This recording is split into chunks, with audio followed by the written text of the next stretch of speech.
गुरु की कमी थोड़ी, कमी तो आपकी है। जब आप तक सत्संग के वचन पहुंच चुके हैं कि ये नहीं करना चाहिए, आपके दिमाग में है ये नहीं करना चाहिए, फिर आप क्यों करते हैं? अगर आप ढील देते रहेंगे तो 50 वर्ष क्या 50 जन्म व्यतीत हो जाएंगे। आपको रोकना होगा, आपको अपने द्वारा उद्धार करना होगा। संत, गुरुदेव, शास्त्र ये आपको रास्ता बताते हैं, चलना तो आपको होगा। रास्ते में चलने की शक्ति भी वही देते हैं, पर चलना तो आपको होगा। अब आप बार बार गिरोगे और कह दोगे मन, तो ये परमार्थ के पथे, इसमें कायर प्रमादी नहीं चलता। ये कायरता है, ये प्रमाद है कि जो मन कहे सो हम कर दें। हम दस्तखत ना करें, मन कुछ करवा ले, भला बताओ हमसे। आप विचार करके देखो, आप दस्तखत क्यों करते हैं? जब जानते हैं गलत है तो क्यों करते हैं? चाहे रसेंद्रिय हो, चाहे जनेंद्रिय हो, कोई भी इंद्रिय हो, गलत दस्तखत तो आप ही करते हैं। जब तक आप हाँ नहीं करेंगे तो इंद्रिय और मन आपसे कुछ नहीं बुरा करा सकते। आपकी हाँ में ही, स्वीकृति में ही सब कुछ होता है। अब आपके अंदर तो बैठा हुआ कि इसमें सुख है, बाहर से कसम खाओगे तो कैसे रुक पाएगा? अंदर से बैठा हुआ है कि भोग में सुख है। नहीं तो घृणास्पद भाव हो जाए तो कभी जिंदगी में देखोगे नहीं, पाप बुद्धि हो जाए तो कभी जिंदगी में देखोगे नहीं। वो तो बाहरी बात केवल आप समझ रहे हो, अंतर से तो ये मान्यता है ना कि इसमें बहुत सुख है, ऐसा अंदर से स्वाद है, भोग में आनंद है, इसीलिए दुर्गति हो रही है। आप उठो, आप भगवान के अंश हो। आप एक बार हिम्मत करके और इसके लिए खूब नाम जप करो, जोर जोर से भगवान से पुकार पुकार प्रार्थना करो एकांत में, हे प्रभु मुझे बल दो, नाथ मैं गिर रहा हूं। देखो, जितना आप ब्रह्मचर्य नष्ट करेंगे उतने आप कमजोर होते चले जाएंगे, चाहे गृहस्थ हो चाहे विरक्त हो। हमारी बात समझ लो, ब्रह्मचर्य नष्ट मतलब स्मृति शक्ति नष्ट, संकल्प शक्ति नष्ट, उत्साह नष्ट, विचारों में न्यूनता आ जाना, निगेटिव भाव का बहुत जोर से प्रबल वेग आ जाना, ये सब ब्रह्मचर्य की कमी से होता है। और आजकल ब्रह्मचर्य को बिल्कुल कुछ नहीं वक़्त की जा रही है। बेविचार प्रवृत्ति ही आनंद माना जाता है। ऐसे की दुर्गति होगी कि वो फिर बता भी नहीं पाएगा। केवल रसेंद्रिय की बात नहीं है, अगर जनेंद्रिय ठीक नहीं है तो कुछ नहीं बनने वाला। हमें विचार नहीं कि हमको क्या खाना, क्या भोगना, क्या देखना, क्या सूंघना। अरे मनुष्य जन्म मिला है यार, कोई सुअर कुत्ता पशु पक्षी है?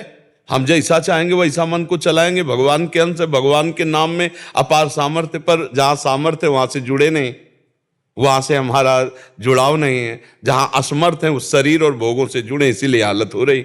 नहीं भैया, ऐसा कैसे हो सकता है कि जो मन चाहे वो हमसे करा ले? हाँ, कहीं हमसे चूक छोटी मोटी हो जाए, उसे संभालना चाहिए। चूक सबसे हो जाती है, लेकिन हम वहीं गिरे पड़े रहे, ऐसा तो मुझे नहीं लगता। भगवान ने हमें इस जन्म को भगवत प्राप्ति के लिए निश्चित करके भेजा है।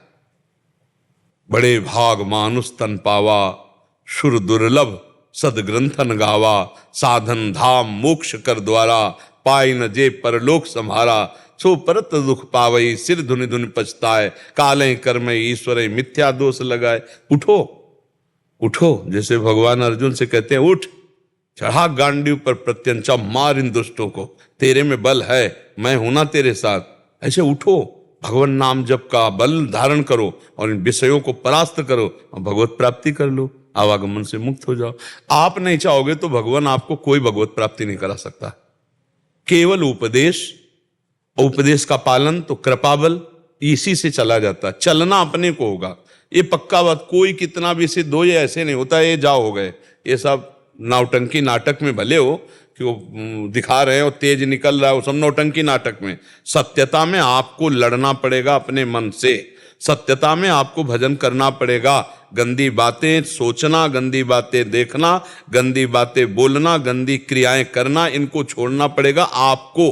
तब अध्यात्म में आप आगे बढ़ेंगे। इसमें किसी का आशीर्वाद काम नहीं करता। संतों का संग मिलना ही भगवान की विशेष कृपा है।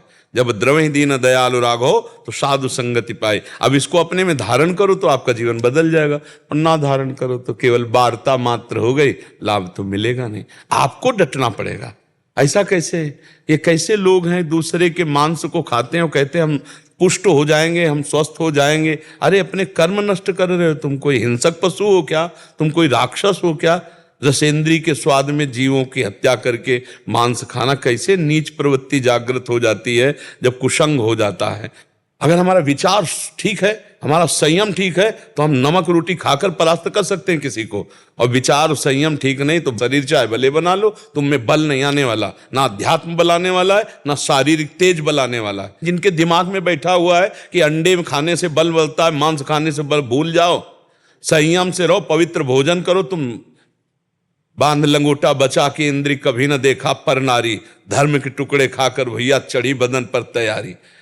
अगर वर्जिश करो, व्यायाम करो, पवित्र भोजन करो, संयम से रहो, अभी दैवत तो आ जाए। अब कूड़ा करकट शरीर को किए बैठे हैं इंद्रियों से, और कहते हैं हमारे भाग्य में यही भगवान की इच्छा नहीं, काले कर्म ईश्वर ही मिथ्या दोष लगाए। ये बिल्कुल छोड़ दो। किसी को ये समझ में आता हो मांस बल देता है तो भूल जाना, तुम्हारे पुण्यों का नाश करके तुम्हारी दुर्गति करा देगा। जो इस भाव में है ना, जीव जंतुओं को ऐसे रांध रांध के खाते हैं, दुर्गति का ये बहुत कृपा है जिनकी हमारी बात समझ में आ जाए। अभी जो खाते हो छोड़ दो, भगवान अभी क्षमा कर देंगे। आगे समझ लो, तुम्हारे चुटकी काटे कैसा लगता है, और उसके शरीर में चाकू चला रहे हो, वो जीव नहीं है क्या? वो तड़प नहीं रहा है, उसको आग में जिंदा भूंज रहे हो, तुम्हें भगवान भूंजेंगे। अवश्य में वो भोक्तव्यम कृतम कर्म शुभाशुभम, इसी जिंदगी में भोगना पड़ेगा।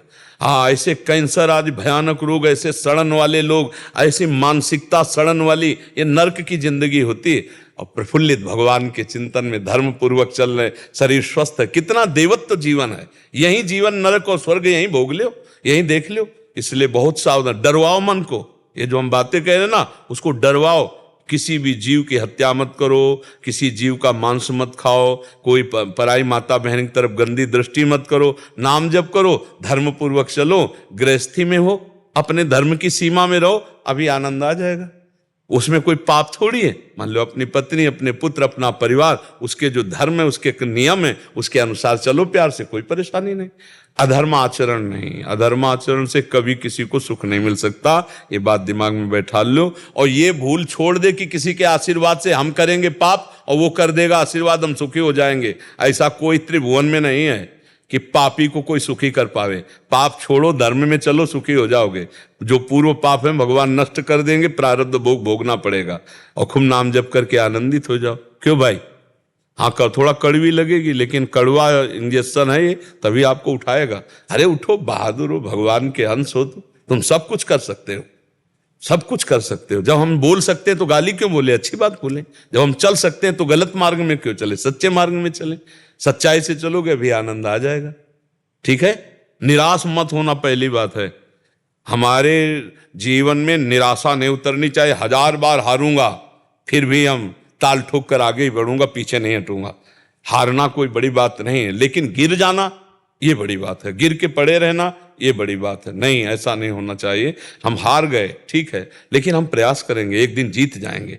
जब क्रूर, हिंसक, पापी, बेविचारी भी महात्मा बन सकते हैं, तो आप क्यों नहीं बन सकते? जब नीच पापाचरण करने वाले भगवान को प्राप्त कर सकते हैं, तो आप क्यों नहीं प्राप्त कर सकते? आप उठिए, जागिए, अपने स्वरूप को पहचानिए, अपनी ताकत को पहचानिए। आप में विशेष पावर है, क्योंकि भगवान के अंश हो। जी।